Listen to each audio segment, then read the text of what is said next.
হারুনুর রশিদ এই কাহিনী শুনে স্তব্ধ হয়ে গেলেন।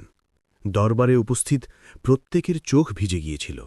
খলিফা দীর্ঘশ্বাস নিলেন এবং নরম গলায় বললেন, নিঃসন্দেহে লোভ সর্বনাশা। আব্দুল্লাহ, তোর কাহিনী হাজারো উপদেশের চেয়েও বড়। তুই অনেক বড় ভুল করেছিস, কিন্তু তোর অনুশোচনা খাঁটি, এবং তার মূল্য তুই তোর 2 চোখ দিয়ে চুকিয়েছিস। তারপর খলিফা ওয়াজির জাফরকে হুকুম দিলেন, জাফর বাবা, আব্দুল্লাহকে মহলের পেছনের অংশে একটি শান্ত কক্ষ বরাদ্দ করে দাও। তার সমস্ত প্রয়োজন, খাবার, পোশাক, ঔষধ শাহী খাজানা থেকে পূরণ করা হবে। আজ থেকে ইনি ভিক্ষা চাওয়ার অপমান থেকে মুক্ত। তারপর খলিফা নিজে বাবা আব্দুল্লাহর হাত ধরলেন এবং ফরমান দিলেন, হে মুরব্বী, এখন তুমি আর নিজেকে থাপ্পড় খাওয়াবে না। তুমি তোমার শাস্তির চেয়েও বেশি শাস্তি ভোগ করেছ।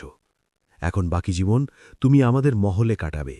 যে মেহমান আসবে, যে সিপাহী আসবে, যে নওজোয়ান দরবারে শিক্ষা নিতে আসবে, তুমি তাকে তোমার এই সত্য কাহিনী শোনাবে, যাতে অন্য কোনো আব্দুল্লাহ লোভের এই গর্তে না পড়ে। তোমার মুখ থেকে বেরোনো প্রতিটি কথা বাগদাদের শিশু এবং বড়দের জন্য সবচেয়ে বড় শিক্ষা হবে। তখন থেকে বাবা আব্দুল্লাহ মহলের একটি ছোট এবং পরিষ্কার পরিচ্ছন্ন আঙিনায় থাকতেন। সকাল থেকে সন্ধ্যা পর্যন্ত মানুষ তার কাছে আসত। কোনো তরুণ সওদাগর, কোনো নতুন ধনী হওয়া ব্যক্তি, কোনো কৌতূহলী ছাত্র।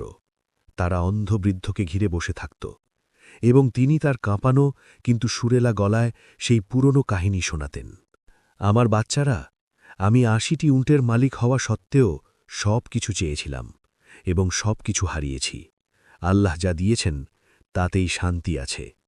লোভের চোখ কখনো ভরে না, আর যে চোখ লোভে ভরে যায় একদিন তা আলো থেকে খালি হয়ে যায়। আর প্রতিবার গল্প শেষ হতেই পুরো আঙিনা নিস্তব্ধতায় ডুবে যেত। তারপর কোনো যুবক কাঁদতে কাঁদতে তার হাতে চুমু খেত এবং কসম খেত যে সে কখনো অন্যের হক মারবে না।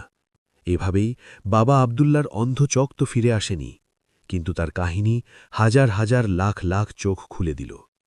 বাগদাদে যখনই কেউ লোভের কথা বলত, মানুষ হেসে বলত, চলো বাবা আব্দুল্লাহর কাছে যাই।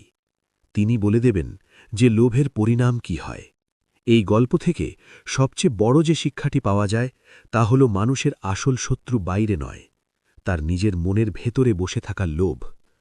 আব্দুল্লাহর কাছে ৮০টি উট, সম্পদ, ব্যবসা সবকিছু ছিল, কিন্তু একটি গুপ্তধনের ঝলকানি তার বুদ্ধি কেড়ে নিয়েছিল।